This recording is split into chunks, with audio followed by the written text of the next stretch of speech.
की लापरवाही तो केस उनको मांग मांग है 10 लाख रुपया। क्यों छोटा छोटा बच्चा चार बच्चा है, एक 6 महीने बच्ची है और मोटियार है जो को आदमान सही। नसबंदी शिविर लगा ना, तो उसमें एनजीओ को तुरंत प्रभाव से निलंबित किया जाए, ये हमारी नायक समाज की अपील है। एक महिला की चूँकि वो काफ़ी वीक थी और संभवतया शायद कमजोरी या बाकी तो क्या इसमें कारण रहे थे मृत्यु के, वो तो जांच करने पर ही पता हो पाएगा, लेकिन एक महिला की मृत्यु हो गई और उसके लिए हमने उसका जो पोस्टमार्टम है वो भी एक बोर्ड के माध्यम से करवाया जाएगा। बिग फाइट में आज हमने आपसे सवाल किया था कि क्या किसी भी एनजीओ का अब सेवा के नाम पर धंधा करना शुरू कर दिया गया है, प्रदेश में क्या ऐसा हो रहा है। फेसबुक के साथ साथ ट्विटर पर भी आप अपनी राय बता सकते हैं। इसके साथ साथ firstindianews.com हमारी वेबसाइट है, इस पर भी लॉगिन करके आप बता सकते हैं कि इस सवाल पर आप क्या सोचते हैं। क्या एनजीओ सेवा के नाम पर जो धंधा करते हैं, इसको लेकर एक बड़ा सवाल है। लेकिन पहला सवाल ये है कि क्या सरकार एनजीओ को चिकित्सा जैसे क्षेत्र में जिम्मेदारियां सौंपकर अपने दायित्व से पल्ला झाड़ लेती है। कमल जी, आप क्या कहना चाहेंगे इस बारे में, जब ये तय हो चुका है कि जिम्मेदार एनजीओ को बनना पड़ेगा? देखिए, इसमें मेरा तो साफ मानना है, जैसा निशा जी ने कहा था कि शिक्षा, स्वास्थ्य, परिवहन ये सारी सरकार की मूलभूत जिम्मेदारी है जी। और समाज के हर व्यक्ति का ये अधिकार है कि वो इसको निःशुल्क और जब उसकी जरूरत हो प्राप्त करे। सरकार जब इस जिम्मेदारी मानते हैं ऐसे में अगर कोई एनजीओ है उसको कोई जिम्मेदारी सौंपी जाती है तो उसको रेगुलेशन को लेकर कोई नियम कायदे जो भी बनते हैं वो सख्त होने चाहिए। नहीं, बिल्कुल, चाहे कोई भी हो, चाहे सरकारी हो चाहे एनजीओ हो, वो समाज के प्रति जिम्मेदार है और अपने कार्यों के प्रति जिम्मेदार है। जो एनजीओ भी जो भी काम करे उसको अपने काम को उल्टा सरकारी कर्मचारियों से ज़्यादा लगन, ज़्यादा ईमानदारी, ज़्यादा मेहनत से काम करना चाहिए, करते हैं। कुछ अपवाद अपन हो सकता है कि अलग हो, लेकिन आज भी हजारों लोग अपनी ज़िंदगियां समाज के पिछड़े तबकों में जाकर के अपने व्यक्तिगत ज़िंदगी की जो सुविधाएं उसको छोड़ के काम कर रहे हैं और लोगों ने ज़िंदगियां समर्पित की है, एक मिशन के रूप में काम कर रहे हैं। कुछ एक दो घटनाएं और एक दो संस्थाओं को लेकर के हम सारे एनजीओ को, सारे सेक्टर को बदनाम नहीं कर सकते। चलिए, एक अहम सवाल है, लेकिन निशा जी मैं आपके पास आता हूँ। समाज सेवा में आपका जो अनुभव है, तजुर्बा है, उसके बाद मैं ये आपसे जानना चाहता हूँ कि कोई एनजीओ आता है, कहता है मुझे इस फला क्षेत्र में सेवाएं देनी है, उसके साथ साथ एक प्रोजेक्ट सरकार के सामने रख देता है, सरकार से अपेक्षाएं मांगता है, ज़मीन मांगता है, सरकार से सुविधाएं मांगता है, और इस एनजीओ की बात की जाए 1200 से 1500 रुपये एक ऑपरेशन के भी मिलते हैं, फिर कहाँ सेवा रह गई? सेवा के नाम पे मेवा बटोरने जैसी बात है। और एक मैं आपको बताना चाहती हूँ कि पिछली सरकार के कार्यकाल में स्वैच्छिक आयोजना केंद्र का गठन हुआ था, जिसमें मुख्यमंत्री के नेतृत्व में ये था। उसमें कोई भी संस्था जो अपना वहाँ पे पंजीकरण करवाएगी, फिर सरकार के माध्यम से सरकारी योजनाओं का लाभ जो है या प्रोजेक्ट क्षेत्र में काम करना तो उनके माध्यम से मिलेगा, ऐसा कुछ व्यवस्था की गई थी। हालांकि वो बहुत महंगा था और बहुत कम लोगों ने उसमें रजिस्ट्रेशन करवाया। वो एक ऐसा था कि आप छलनी के अंदर छान के कि कौन सचमुच काम करने वाले लोग हैं जो वहाँ तक जाएंगे, वो सरकार के माध्यम से जाएंगे। किस तरह की व्यवस्था थी, ये हमारी नई सरकार उसको कितना लागू कर पाती है मुझे नहीं पता। लेकिन स्वास्थ्य का क्षेत्र सचमुच बहुत गंभीर मसला है, उसको निजी हाथों में सौंपना और उसकी कोई निगरानी नहीं रखना वो भी लापरवाही जैसा ही है। और चूँकि मेरे को ध्यान में है, पहले जब फीमेल फिटिसाइड हुआ, कन्या भ्रूण हत्याएं हुई और ऑपरेशन स्टिंग में बहुत सारे नर्सिंग होम पकड़े भी गए थे और बहुत सारे डॉक्टर्स की रिपोर्ट हुई, एफआईआर दर्ज हुई, तो उनको जो क्लीन चिट दी गई तो वो मेडिकल काउंसिल की तरफ से दी गई थी। तो मुझे लगता है कि नहीं, ये गलत बोल रहे हैं। मेडिकल काउंसिल की तरफ से बिल्कुल नहीं दी गई है। अगर उसके अंदर कोई भी लिप्त थे तो उनका रजिस्ट्रेशन अलग अलग समय के लिए, अलग अलग अवधि के लिए जो है ना उनका कैंसिलेशन हुआ है। आपको उसकी पूरी जानकारी नहीं है। मैं जो वाकई में फिटिसाइड के अंदर जो पकड़े गए थे जिन्होंने फिटिसाइड किया था, क्योंकि इसके अंदर जो हाई कोर्ट ने और उसके ऊपर जो है ना सुप्रीम कोर्ट तक ये रिटे गई है। नहीं, वो बाद में हुआ था, वो बाद में नहीं, जो दी गई थी नहीं, और एमसीआई को क्लीन चिट दी गई थी। ऐसा है, एमसीआई लगातार मॉनिटर कर रहे थे उसको। एमसीआई ने कभी कोई भी क्लीन चिट एमसीआई दे ही नहीं सकती है, हम दे ही नहीं सकती है। मैं राजस्थान राजस्थान मेडिकल काउंसिल की भी बात कह सकता हूं कि Rajasthan medical council clean chit दे ही नहीं सकती है।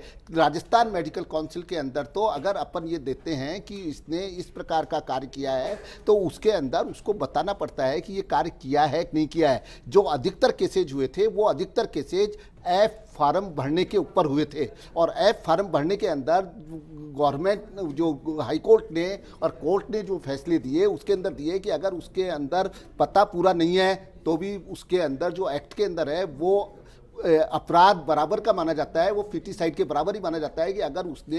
लेकिन सवाल ये है, ऐसे एनजीओस पर कार्रवाई, ऐसे जो संस्थान है उन पर कार्रवाई क्यों नहीं होती? मैं ये बात आपको निश्चित, वो सारा का सारा गुड गवर्नेंस के कारण है कि अगर अपन गुड गवर्नेंस करेंगे तो ये चीजें नहीं होंगी। अपन को निश्चित तौर के ऊपर ये ध्यान अग्रवाल साहब, ये बात तो मानने लायक नहीं है कि आपकी सरकार केंद्र में भी रह चुकी है और प्रदेश में भी रह चुकी है, तो इस बार ऐसा आके कौन सा तीर मार लिया जाएगा? ऐसा है कि तीर मारने की और नहीं मारने की बात नहीं है।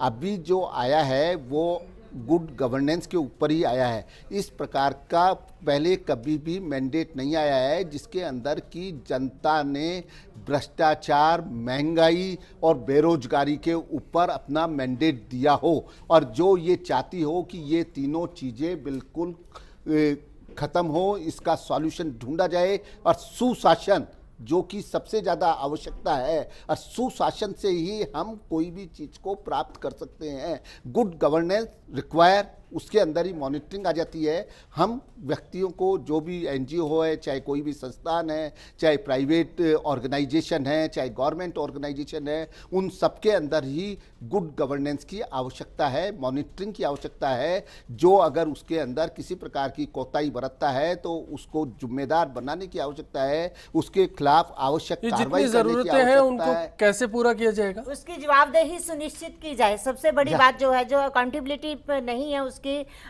जनता के प्रति, अपने पेशेंट के प्रति, वो जवाबदेही सुनिश्चित होनी चाहिए। ये कौन करेगा निशा जी, यही बड़ा सवाल है। नवल जी, जो गुड गवर्नेंस है आपकी सरकार या आपके जो प्रशासन में नहीं आ पाई, जो फॉर्मूला आज अग्रवाल साहब बता रहे हैं, आपको नहीं लगता कि आप इसको आसानी से अडॉप्ट कर सकते थे और ये आज के 5 साल या 50 साल पहले ये मसला हल हो जाना चाहिए? ये तो जैसे जैसे समस्या आती है वैसे वैसे विचार विमर्श होते हैं, वैसे वैसे योजनाएं बनती है और फिर उनका इम्प्लीमेंटेशन होता है। इस तरह की व्यवस्थाएं सरकार में पहले भी चलती आई है और आगे भी चलती रहेंगी।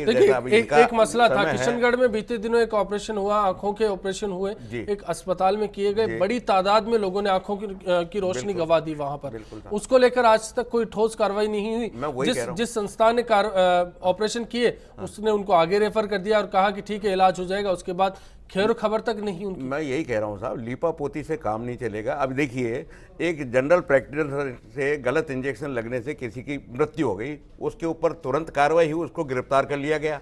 और यहाँ सोसाइटी की तरफ से इस तरह की घटना सामने आती है और उसके ऊपर अभी तक कोई कार्रवाई नहीं की गई। और जहाँ तक मेरा अनुभव है, मैंने तो देखा है, मैंने तो आंखों से देखा है कि मेरी स्टॉप सोसाइटी वास्तव में पैसा कमाने का काम करती है। क्यों कि जो जनरल प्रैक्टिशनर होते हैं गली मोहल्लों में, वहाँ तक इनके रिप्रेजेंटेटिव पहुँचते हैं, उनसे जो है उनको ऑफर करते हैं कि आप हमारे यहाँ भेजेंगे तो आपको इसके बदले में इतना दिया जाएगा, और बाकायदा उनको दिया जाता है, उनके यहाँ चेक से वो पेमेंट पहुँचता है। ऐसा मेरी नज़रों में आया हुआ है, मैंने देखा हुआ है। जी, टारगेट पूरा करने का एक बड़ा सवाल है। मैंने निशा जी, ये काम इसके अंदर आप एक रूलिंग पार्टी के पदाधिकारी थे, क्या आपने इस प्रकार की शिकायत करी और क्या उस शिकायत के ऊपर आपकी सरकार ने क्या कार्य किया या नहीं किया, इसका जवाब आप ही देंगे। ये मैं अर्ज करूं, ये जो बात आई है ये हमारे सरकार के दौरान है, जब भैरव सिंह जी माननीय मुख्यमंत्री थे, उस जमाने की बातें बता रहा हूं। फिर भी मैंने तो मेरा कर्तव्य पूरा किया था। और 3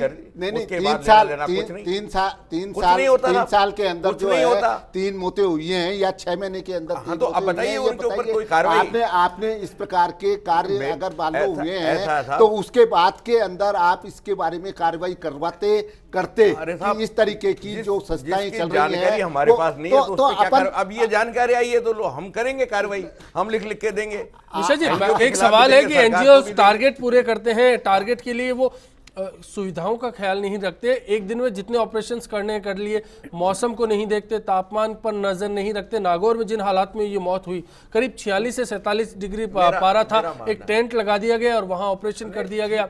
नहीं लगता कि एक महिला की जान इतनी सस्ती है कि वहां सुविधाओं को दरकिनार करके इस तरह से जान से खिलवाड़ किया जाए? नहीं, मैंने मान लिया, मैं बोलना चाहूंगा कि मैंने मान लिया कि इन्होंने सारा चलिए मैं ध्यान आपसे रखा जवाब होगा। लूंगा, पहले निशा जी से मैं सुनना चाहूंगा। मैं समझती हूँ कि सुविधाओं का ध्यान नहीं रखना वो भी लापरवाही का ही पार्ट है, क्योंकि टेंट के अंदर ऑपरेशन करना, जबकि टेम्परेचर राजधानी के अंदर बैठ के भी हम इतना महसूस कर रहे हैं, और महिला की जान गई है, कोई ये छोटी सी बात नहीं है कि इसको यूं ही टाल दिया जाए। उसको, उसके परिवार को अभी तक कोई मुआवजा या कंपनसेशन राज्य सरकार की तरफ से अनाउंस नहीं हुआ है।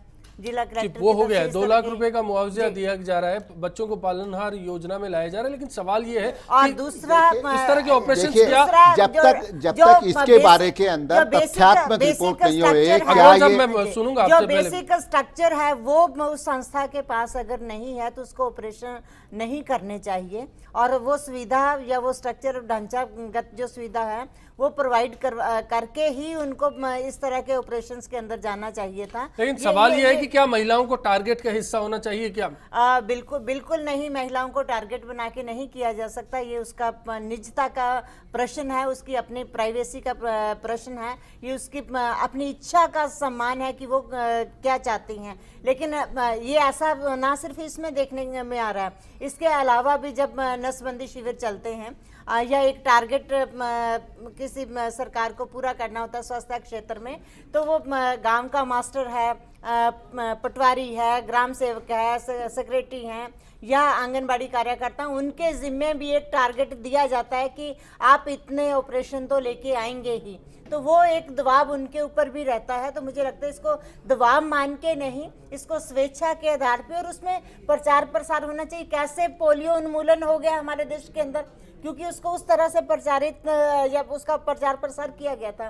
ठीक उसी तरह से ये एक आपकी ज़रूरत है। 2 से अधिक बच्चे आपके लिए परेशानी का कारण हो सकते हैं, खर्चे पूरे नहीं आ सकते, उनकी शिक्षा दीक्षा नहीं हो सकती, तो उसका प्रचार प्रसार अधिक से अधिक होना चाहिए। कमल जी, मैं आपके पास आऊंगा, फिर ब्रेक पर जाएंगे। जो गांवों में खास तौर पर इस तरह से टारगेट बनाया जाता है, महिलाओं को बहला फुसला कर लिया जाता है, हकीकत से रूबरू नहीं कराया जाता, क्या लगता है ऐसे ज़मीनी हालात पर? देखिए, मेरा ये मानना है कि ये एक इस तरह के जो हेल्थ कैंप है वो हेल्थ कैंप होने ही नहीं चाहिए। जो जहाँ इंफ्रास्ट्रक्चर है या जहाँ पर जो करना चाहते हैं ऑपरेशन, उनके पास कंप्लीट एक परमानेंट इंफ्रास्ट्रक्चर हो तभी होने चाहिए। चाहे आंखों के ऑपरेशन हो, चाहे फैमिली प्लानिंग के ऑपरेशन हो, वो क्योंकि वहाँ पे पर्याप्त सुविधाएं नहीं मिलती है, परिस्थितियाँ अनुकूल नहीं होती, खुले में हम करेंगे तो ये परिपाटी हमें ख़त्म ही करनी चाहिए जी, क्योंकि हम किसी की ज़िंदगी के साथ खिलवाड़ नहीं कर सकते, चाहे आंखों का मामला हो, चाहे ज़िंदगी का बिल्कुल मामला हो, अहम चाहे कोई सवाल भी है हो। कि किसी की जिंदगी से यूं ही खिलवाड़ नहीं किया जा सिस्टम सकता। हमें खत्म करना चाहिए, हमें रेगुलर चिकित्सा सुविधाएं प्रदान करनी चाहिए सब। जी बिल्कुल। ब्रेक का वक्त है, ब्रेक के बाद लौटेंगे तो बात करेंगे कि क्या इंफ्रास्ट्रक्चर ज़रूरी है कि नहीं। अगर ज़रूरी है तो फिर इस तरह के एनजीओज को खुले में ऑपरेशन करने की इजाज़त कैसे मिल जाती है। एनजीओ के लिए प्रॉपर काम तो कर नहीं रहे वो और उनको सैलरी पेड तो है नहीं वो। एनजीओ जितनी चल रही हैं और मेरी जानकारी में जो जितने मामले आए हैं, एनजीओ सिर्फ जेब भरने का काम कर रही है। यदि एनजीओ सरकार की योजनाएं लोगों तक ले जाए तो सरकार की योजनाओं में जो पैसे आते हैं वो कभी जो है लैप्स नहीं हो। सरकार के लोग मिले हुए हैं, मामले में पारदर्शिता रखे तो ऐसे लोगों पे कड़ी कार्रवाई हो और गरीबों का हक गरीबों तक पहुँचे।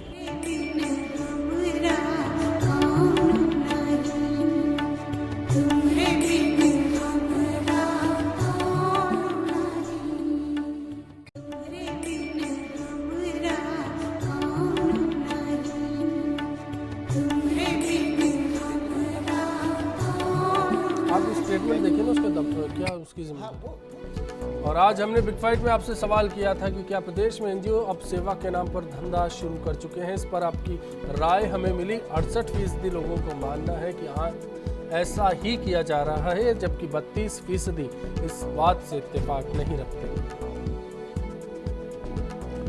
इंफ्रास्ट्रक्चर की बात थी कि क्या एनजीओ जब ऑपरेशंस करते हैं, ओटीज जब उनके लगते हैं तो उसमें इंफ्रास्ट्रक्चर होना चाहिए।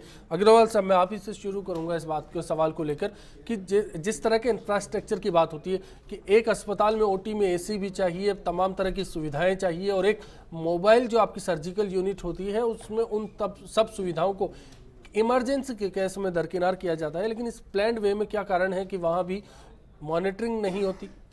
बिल्कुल, मैं आपको सबके बिल्कुल पूरे के पूरे नॉर्म्स बने हुए हैं कि ऑपरेशन होने के लिए किस प्रकार का इंफ्रास्ट्रक्चर, तो फिर इन नॉर्म्स को पालन कौन करवाएगा? ये इन सब जो बने हुए हैं नॉर्म्स, इनका पालन सरकार और जो अधिकारी हैं वो करवाएंगे। वो नहीं करते हैं, यही हमारे यहाँ सबसे तो उन अधिकारियों पर एक्शन क्यों नहीं लिया जाता?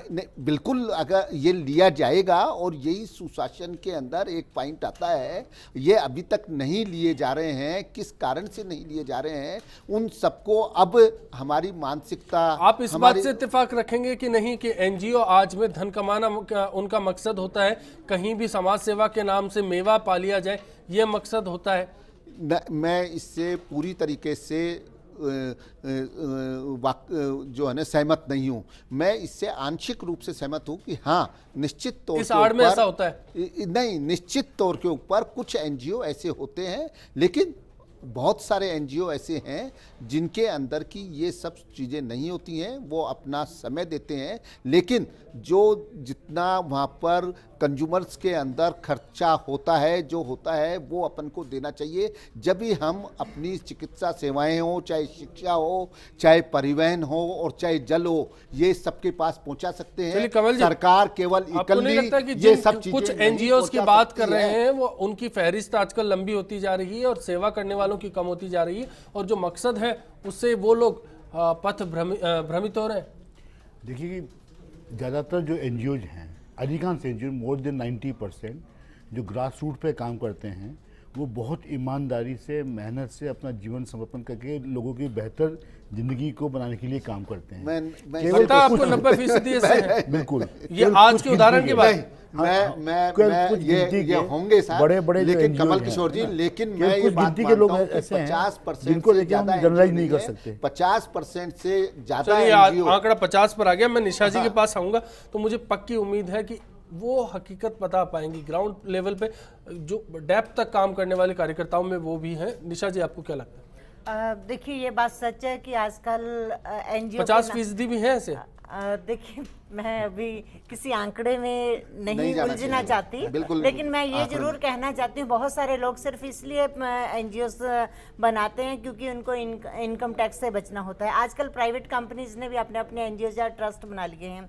इसी तरह से समाज का जितना बहुत बड़ा तबका जो बेरोजगार है, वो भी सोचता है कि मैं कोई ना कोई अपना एनजीओ डालूं, और या हम जैसों से भी ये पूछने के लिए आते हैं कि एनजीओ कैसे डाला जाता है, हमको जरा बताएं। तो अगर ये भावना है तो मैं समझती हूँ कि जो उसका मकसद था, जो उसका लक्ष्य था गैर सरकारी संस्था का, उसके माध्यम से सरकार जिन योजनाओं को लागू करवाना चाहती थी, जनता के बीच में अवेयरनेस पैदा करना चाहती थी, समर्पण से काम करना चाहती थी, वो लक्ष्य पूरा नहीं होता है। और वैसे भी इस देश के अंदर 40 लाख से ज़्यादा एनजीओ का पंजीकरण हुआ है, और 50 लाख आंकड़ा है। गूगल बाबा 50 लाख बोलते हैं। वैसे 40 लाख तो वो जो एक्टिव अपने आप को कहते हैं, लेकिन वो 40, चलिए 50 लाख भी मान लिया।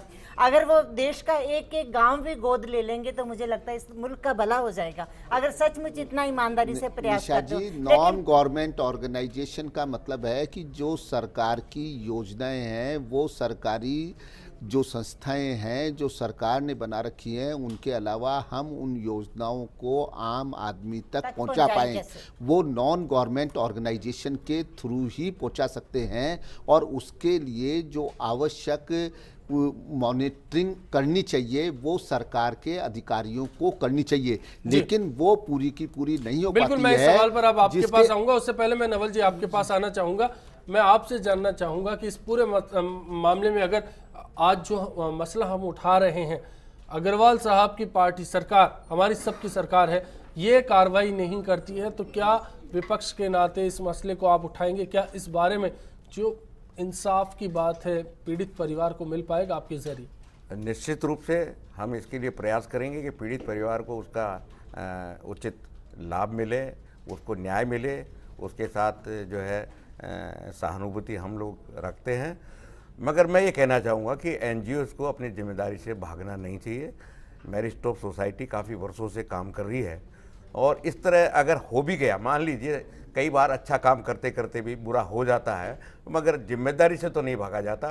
जिस तरह ये सोसाइटी अपनी जिम्मेदारी से भाग रही है, जैसा कि आज आपने उनको आमंत्रित किया था, वो लोग यहाँ नहीं आए, उचित जवाब नहीं दे पाए, और जिस तरह उनके प्रतिनिधि ने जवाब दिया वो निश्चित ही दुर्भाग्यपूर्ण है। इस तरह के जवाब की हमें तो उम्मीद नहीं थी। मैं समझता हूँ कि अब ये जो सरकार ये सुराज के लिए आई है, इस पर ये निश्चित रूप से चलेगी और इस तरह जो पीड़ित परिवारों को निश्चित रूप से लाभान्वित करेगी और आगे चलिए बिल्कुल आगे ये उम्मीद इस तरह की विपक्ष के नाते घटनाएं करते हैं। न घटे, अग्रवाल साहब, इसका भी ध्यान रखें। अगर प्रशासन की ओर से कोई कोताही बरती गई, क्या इस मामले में अब आप चिकित्सा प्रकोष्ठ के प्रमुख होने के नाते सरकार तक ये मसला पहुंचाएंगे?